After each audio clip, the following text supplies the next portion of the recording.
एक दिन जंगल की झील के किनारे शाम के वक्त शहजादी मुस्कान अपनी सहेलियों के साथ बैठी हुई थी।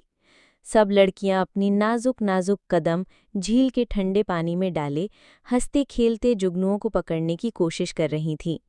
हंसी की खुशबू फिजा में बिखरी हुई थी और मंजर ख्वाब जैसा लग रहा था।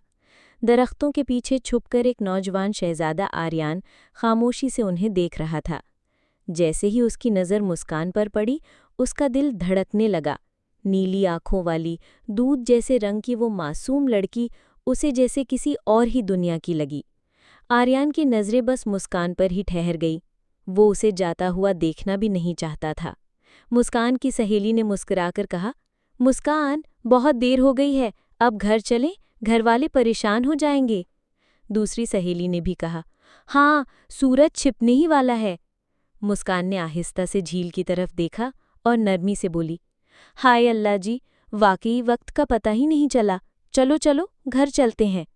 शहजादी अपनी सहेलियों के साथ उठकर चली गई और शहजादा आर्यान वहीं खड़ा उसे जाता हुआ देखता रहा। दिल में खामोश सी दुआ की, काश ये मंजर दोबारा देखने को मिले।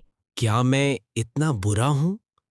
मैंने दिल से तुम्हारे लिए सब कुछ किया, लेकिन फिर भी ना किसी ने मुझे लाइक किया, ना सब्सक्राइब किया और ना ही एक मोहब्बत भरा तबसरा। क्या मेरा जज्बा किसी काबिल नहीं? बस एक बार, सिर्फ एक बार मेरी मेहनत को महसूस कर लो।